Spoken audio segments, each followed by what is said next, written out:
Thank you, Mr. President. It is right that we retain the focus on Palestine, and the significance of this discussion is evident from the high-level participation that we see in the chamber, from His Excellency the Foreign Minister of Bahrain, who was presiding over this session, to many other distinguished ministers who are here, and including the distinguished Foreign Minister of Palestine, whom we welcome. We thank ASG Khalid Kyari, Foreign Minister Espen Barth Eide, and Mr. Tony Blair for their briefings. President, the serious situation in the Middle East remains extremely volatile, with multiple and interconnected crises. In this environment, strict adherence to international law, the UN Charter, relevant UN Security Council resolutions, the principles of restraint, responsible conduct, and diplomacy are indispensable to prevent further escalation and to promote durable peace. And this was so eloquently put across by my neighbor, the Ambassador of Liberia, in his statement just now. But we see that in Gaza, the ceasefire provided relief, but remains fragile, with violations ongoing.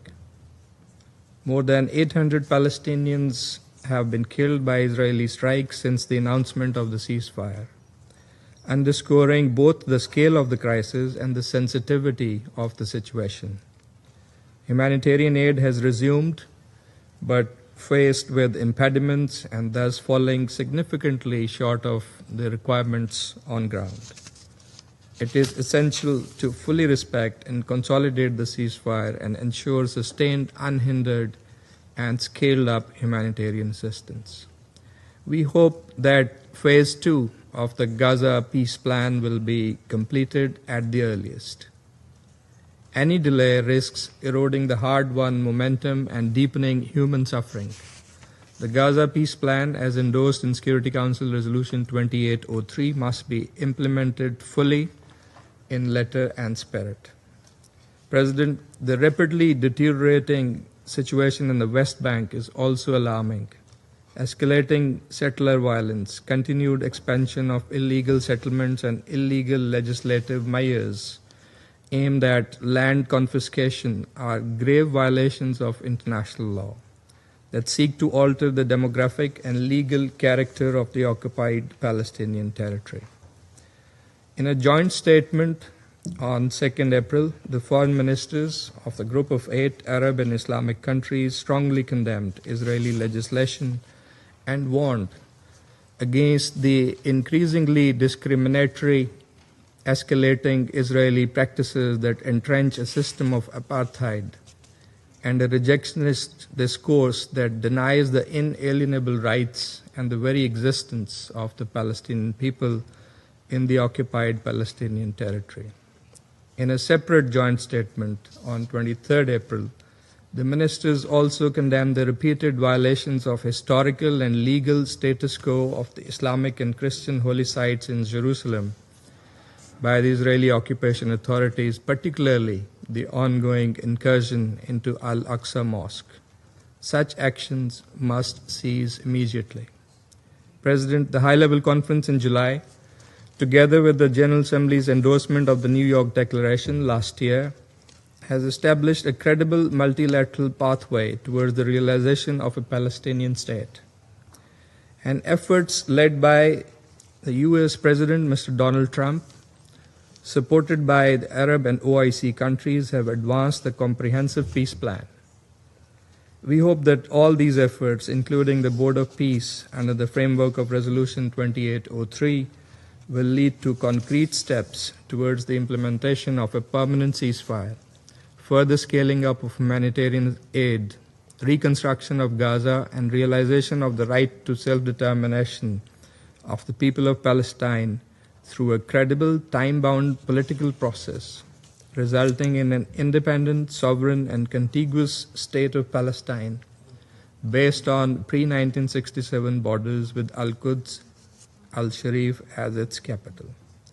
President, in Lebanon, the Israeli military actions, particularly in the south, have resulted in more than 2,000 civilian casualties. The extension of the ceasefire for 3 weeks, brokered by the US, is a welcome development. But violations continue, as we saw over the weekend. There must be complete cessation of hostilities. Full implementation of Resolution 1701 also remains essential for stability. And in Syria, Pakistan supports a comprehensive approach based on full respect for its sovereignty, unity, and territorial integrity, and supported by inclusive political progress and sustained humanitarian and economic support. In Yemen, a Yemeni-led and Yemeni-owned political settlement supported by consistent international engagement remains the only viable path to lasting peace. President, broader regional tensions continue to pose serious risks to international peace and security, as well as to global economic stability. The situation in the Strait of Hormuz is adversely impacting countries around the world, including Pakistan. Pakistan reaffirms its full support for the sovereignty, territorial integrity, and political independence of all brotherly states in the region. We stand for universal respect for international law and pacific settlement of disputes. At this critical juncture, restraint, dialogue, and diplomacy must prevail.